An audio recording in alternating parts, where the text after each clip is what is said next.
آخری بادشاہ چې د اسلام شاه ظفر رحمت الله علیه هغه انګریزانو ونیو جیل کې اچولې او نارې په تیرولې نو یو داسې دوه درې ورځې مسلسل نارو پرلپسې نا چې کوم څوکیدار په مقررو ورغی وی ته خو به ډېر زیات وږي وی اوږې وی ښه اوس به درله ډوډۍ راشي دې کې یو مجمع راغله او مجمع باندې سور رومال پروت هغه ورته کېښود وی صیب دا ټیکاله ده خوره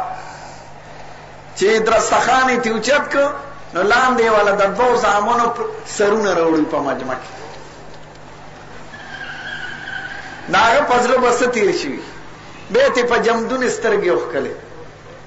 او هغه رنګون کې خښتې لوی مزار یې دی شاه ظفر او آخری شعر یې دا په اردو کې وی کتنا ہے بد نصیب ظفر دفن کی لیے دو گز زمین بھی نہ ملی کوئی یار میں وی ما ته د خپل وطن کوسم راته ملو نشو چې هلته مې څوک ښخ کړي دا انګریزانو عظیم ظلم وکړ ړومبي چې علماو راپورته شو نو ړومبي شهیدان علما دي دا یو انګریز مورخ لیکي وی ما په چاندني چوک کې ولیدل چې سرونه پراته دي انګریزانو پرې کړو او دا د عالمانو سرونه او د هغې نه پسې ډېر اونو کې ځوړند کړو چا پکې هجرت وکړ هغه سلسله را روانه وه نور خلک هم ورسره ملګري شو دا عوامو کې دا ورسره ملګري شو یو جهاد شروع شو خدای پاک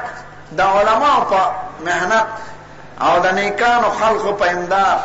او ورسره نور قومونه هم شریک شو انګریزان خدای دوه لاس او دوه خپې د دې ځای نه وښکړ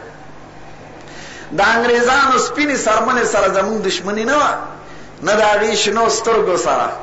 نه د هغې خشته او ښځو سره نه د هغې موټرو او بنګلو سره زموږ دشمني د هغې نظام سره وه ځکه زموږ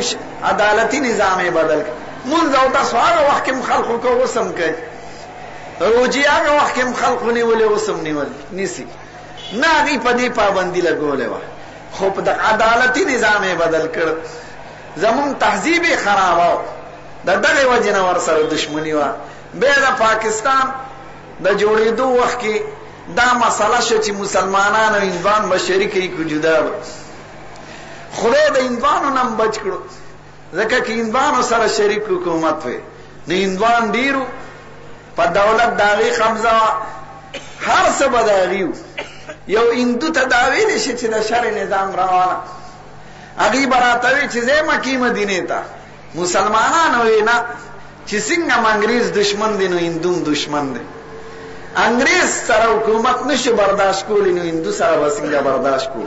خدای دا پاکه ځمکه راکړه د هندوانو د غلامۍ نه هم بچ کړو او د انګریزانو نه هم بچ کړو او مقصد دا و چې مسلمان به دلته د خپل قانون په رڼا کې او د خپل تهذیب او د تمدن په رڼا کې ژوند تېروي د دغې دپاره عالمانو کوشش دی د اولې ورځې نه تر اوسه پورې شکر د ډېرې خبرې شوي هم دی خو لا پوره نه دی شوي داسې خلک